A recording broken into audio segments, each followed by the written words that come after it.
আসসালামু আলাইকুম। আশা করি এই মুহূর্তে যে যেখান থেকে আমার এই ভিডিওটি দেখতেছেন সবাই বেশি ভালো এবং সুস্থ আছেন। আমার আজকের ভিডিওটি মূলত মালয়েশিয়াতে যে সকল প্রবাসী ভাই বোনেরা আমরা আছি তাদের উদ্দেশ্য করা। আপনারা নিশ্চয়ই জানেন যে মালয়েশিয়ান সরকার মালয়েশিয়াতে বৈধ শ্রমিক যারা আছে তাদেরকে তাদের স্যালারি থেকে 4% ইপিএফ এ জমা দিতে হবে, এরকম একটা নিয়ম চালু করছে। এমনকি এটা এই অক্টোবর মাস থেকে কিন্তু ইতিমধ্যে কার্যকর হয়ে গেছে। অনেক কোম্পানি বা অনেক এজেন্সি তারা কিন্তু তাদের শ্রমিকদের কাছ থেকে এই ইপিএফ এর 4% টাকা কেটে রাখতেছে।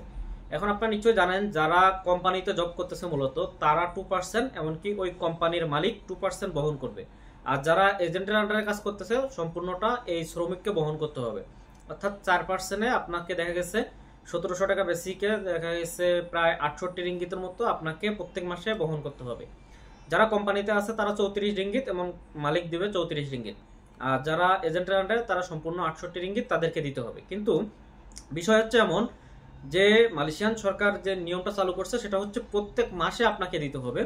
কিন্তু বাংলাদেশি এজেন্ট বা মালয়েশিয়ান স্থানীয় এজেন্ট যারা আছে তারা যে কাজটা করতেছে শ্রমিকদের কাছ থেকে এককালীন 900 বা 1200 রিঙ্গিত তারা কেটে রাখতেছে।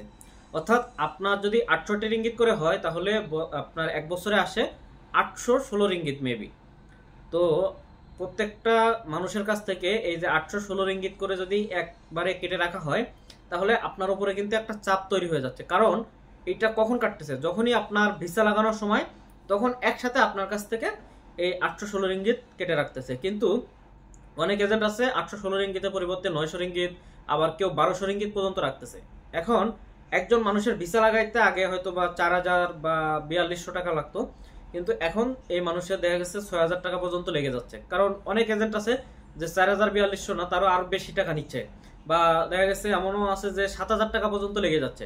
তো এই মানুষগুলো আসলে কিভাবে মনে করেন তারা দিন পার করবে? কারণ একজন মানুষের মালয়েশিয়াতে থাকতে গেলে এখন নর্মালি আপনি যত কম খরচ করেন না কেন 1000 রিঙ্গিত খরচ হয়ে যায়। আপনি যদি একটা বাসা ভাড়া নিয়ে যদি আপনি সবকিছু কিনে খান তাহলে আপনার দেখা গেছে প্রায় 1000 রিঙ্গিতের মতো লেগে যায়। আবার যারা আপনার কোম্পানির থেকে বাসা পাচ্ছে বা তারা দেখা গেছে হয়তো বা ওভার টাইম টাইম আছে বা বিভিন্নভাবেই ইনকাম করার অপশন আছে, তারা হয়তো বা কোনোভাবেই চলতে পারতেছে। কিন্তু একজন মানুষ এই যে প্রত্যেক বছর এত টাকা দিয়ে ভিসা করা, এরপরে আবার ইপিএফ এর টাকা এই যে একসাথে নিয়ে নেওয়া, এটা তার উপরে একটা জুলুম হয়ে যাচ্ছে। মালয়েশিয়ার সরকার তো বলে নাই যে আপনি একবারে আপনার কর্মচারীর কাছ থেকে কেটে রাখেন, আপনি প্রত্যেক মাসে মাসে তার কাছ থেকে রাখেন।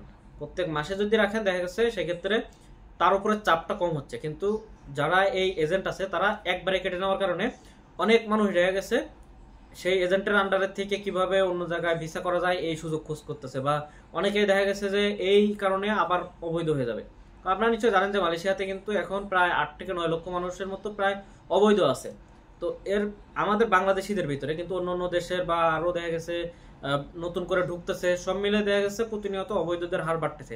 কিন্তু এর উপরে যদি এই যে অত্যাচার বা এই যে আপনার একটা বোঝা চাপাই দেওয়া হয় তাহলে মানুষ কিন্তু আরো বেশি অবৈধ হয়ে যাবে, বা তাদের ভিতরে দেখা গেছে ওই যে অনীহা চলে আসবে যে না আমি আর ভিসা করব না, একবারে চলে যাব। বা দেখা গেছে এখানে যে যা যে মালিকের আন্ডারে কাজ করতেছে ওই মালিকের আন্ডার থেকে কিভাবে অন্যদিকে যাওয়া যায়, এই কারণে দেখা গেছে সেই মানুষটা আবার অবৈধ হইতে বাধ্য হবে।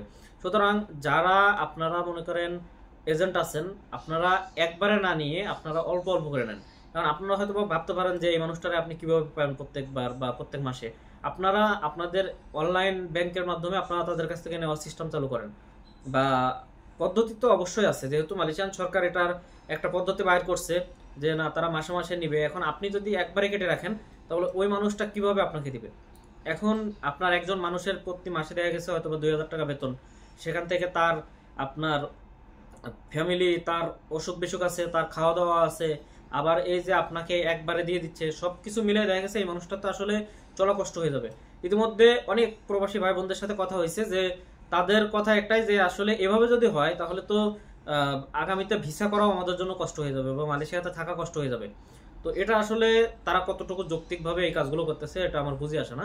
কারণ মালয়েশিয়া সরকার আর কি সুযোগ দিচ্ছে যে প্রত্যেক মাসে মাসে দেওয়ার জন্য, কিন্তু আমাদের বাংলাদেশি এজেন্ট বা দেশের স্থানীয় এজেন্টগুলো এইগুলো তারা সুযোগ পেয়ে একবারে কেটে নিচ্ছে। তো এটা আসলে আমাদের প্রবাসীদের উপরে একটা অত্যাচার বা কি বলে জুলুম হয়ে যাচ্ছে আমাদের জন্য। সুতরাং এই বিষয়গুলো আপনারা অবশ্যই ভেবে দেখবেন যে এটা আপনি যে কাজটা করতেছেন এটা আসলে কতটুকু যৌক্তিক, বা একজন প্রবাসীর প্রতি আপনি আসলে কতটুকু সদয় হচ্ছেন। এই প্রবাসীর কাছ থেকে তো আপনি প্রত্যেক বছর ভিসা লাগানোর নামে যে নিচ্ছেন, অ্যামাউন্টটা নিচ্ছেন, এখান থেকে তো আপনার অলরেডি আপনার দেখা গেছে একটা ব্যবসা চলতেছে। সুতরাং তার দিয়ে ব্যবসা করাই নিয়ে তার উপরে যদি এই ধরনের বোঝা চাপাই দেন, তাহলে তো এই মানুষটা আসলে আপনার আন্ডার থেকে আস্তে আস্তে বাইরে হয়ে যাওয়ার জন্য চেষ্টা করবে, বা পরবর্তীতে কোম্পানির আন্ডারে ভিসা যদি সুযোগ পায় তাহলে তো সেই কোম্পানির আন্ডারে চলে যাওয়ার চেষ্টা করবে। সুতরাং আপনারাও ব্যবসা করেন, প্রবাসীদেরকেও বাঁচাই রাখেন। প্রবাসীরা জন্য আপনারা কিন্তু টিকে আছেন।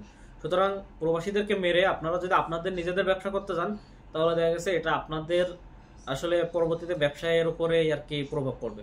সো যারা যারা ভিডিওটি দেখতেছেন, কে কোথা থেকে দেখতেছেন, অবশ্যই কমেন্ট করে আপনাদের মতামত তুলে ধরবেন। আর আমার কথার ভিতরে যদি ভুল ত্রুটি হয়ে থাকে অবশ্যই ক্ষমা সুন্দর দৃষ্টিতে দেখবেন। সবাইকে ধন্যবাদ। আল্লাহ হাফেজ।